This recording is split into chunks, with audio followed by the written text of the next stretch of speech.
So Anita Sarkeesian of Feminist Frequency was recently on CNN. So I announced my intentions to create a video series examining the way women are portrayed in video games.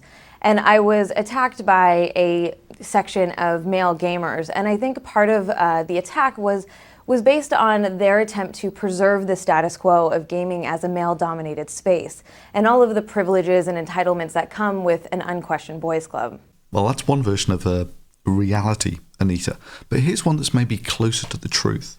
You see, there was this gaming community that was about, well, playing games. And then you come along with this massively self-centered and entitled behavior, throwing out these great shovels of troll bait, saying, why isn't this gaming community pandering to my social preferences? And then, when you get the utterly predictable backlash of anyone who says such stupid shit online, you act surprised.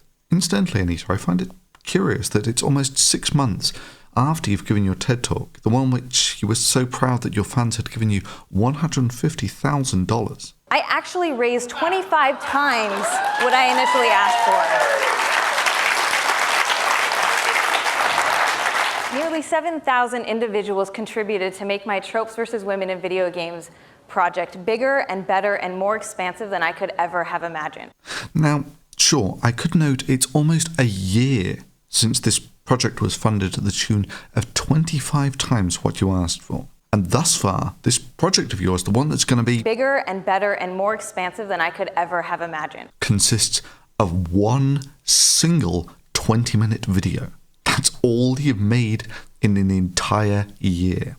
Instead of just being 5 videos, it's now 13 videos plus a classroom curriculum that educators can use for free. And to be honest, the video that you made was of the caliber that I would estimate that there's about 2 working days of effort in it. But that's not what I noticed here, Anita. I find it curious, in the almost 6 months since your TED Talk, the one which you were so proud of all the money you'd raised, and this CNN interview, which was curiously titled Online Trolls Attack Feminist Media Critic. Now, what I noticed is that you've not only apparently not changed your outfit, your earrings, your hairstyle, but not even one single word of your troll baiting / professional victim routine. The larger implicit goal here is that they're actually trying to maintain the status quo of video games as a male-dominated space. It was based on their attempt to preserve the status quo of gaming as a male-dominated space and all of the privileges and entitlements that come with an unquestioned boys' club. And all of the privileges and entitlements that come with an unquestioned boys' club. So, in their minds, they concocted this grand fiction in which they're the heroic players of a massively multiplayer online game working together to take down an enemy. And apparently they cast me in the role of the villain. And what was my big diabolical master plan? To make a series of videos on YouTube about women's representations in games. But the crazy thing is, Anita, I can find no evidence for this grand conspiracy anywhere outside of your head, at least beyond your claims that it exists. In fact, a quick search for images of you online shows that the internet has been far kinder to you than it has been to me. But the gaming community constitutes all walks of life. Libertarians, Democrats, Republicans, blacks, straights, gays, whites, whatever. And in many ways, it's the ultimate non-discriminating and fair playing field. Which means in the sort of games that I play, when you get into the arena, the only thing that matters is can you shoot faster and more accurately than your opponent. That's the only thing that matters. There is no socially constructed oppression for you underachievers to blame your failures on. Well, maybe lag. If you cannot compete in such an arena, you cannot blame this on anything other than your lack of ability or your lack of performance.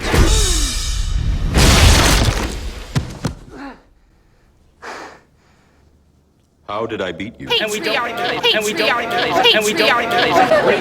you're noticing a theme. Patriarchy.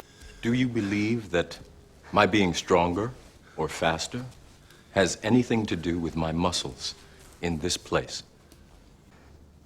How did I beat you? Always practicing, cleric. I guess that's why you're the best. Practice. So keep practicing. It's the only way you're gonna get better. It's the only way you're gonna be number one. Number one, anything. You need practice, practice, practice. Even back in the day, when I was playing as part of a clan, we had the most incredibly diverse group I've ever been in. We had a gun nut libertarian, we had a progressive liberal, we had an immigrant Mexican, and a Republican police officer, and some Ivy League researcher. This was a group I would have never usually met or socialized with. But in the arena, none of that mattered. The only thing that mattered was I knew these people played well, and I could trust them to cover me, especially in games like Capture the Flag. And that's why, as a clan, we played well. Because we mostly understood that we were here to play the game, not to fight over political or social issues. That's why it's called the gaming community. And yeah, curiously enough, Anita, you go into this gaming community with this outrageously over-entitled attitude and expect everyone to change their behaviour to service your social whims. And then, of all things, to complain when there's a backlash against your shit-stirring antics. This is the metaphorical equivalent of going into, say, a baby clothes knitting society, and start demanding that they make it less about the privileges and entitlements of the dominance of an unquestioning girls' club, that they make it less homophobic and more welcoming to libertarians, and then wondering why everyone thinks that you're a shit-stirring douche. And then you turn around and say, look at that backlash to my troll baiting. That just proves how much sexism and homophobia there is in the baby knitting society. But anyway, this is the part where it goes hilariously off script. What do you say about people who say don't feed the trolls?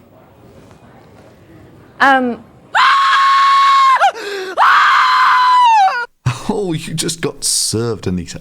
That coy little smile of, oh my, she knows about trolls on the internet. It's almost like they read the comments on your YouTube channel and came to the conclusion, this girl is just crying wolf. She brings nothing in the way of intellectual content, so she's playing the best card she can, and that's to hold up this pathetic handful of trolling activity so she can get the attention for her professional victimhood.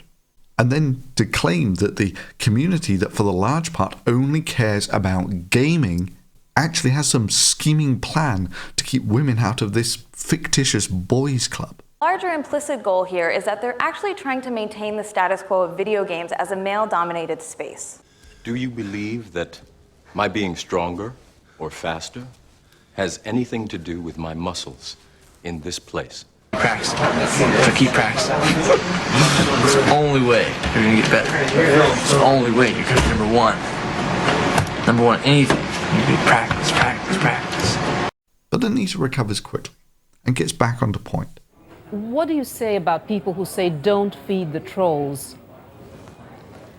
I think that is a pretty good attitude to take, but I think there's a difference between not engaging one-on-one with the trolls. I think that I never spoke to any of the people harassing me directly.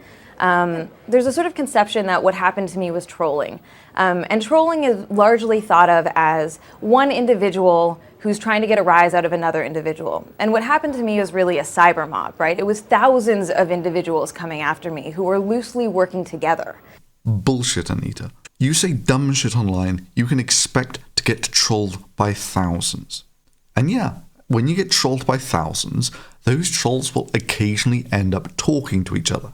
This isn't a manifestation of people conspiring together to discredit you. This is just trolls passing in the night and laughing at the stupid shit that you've said.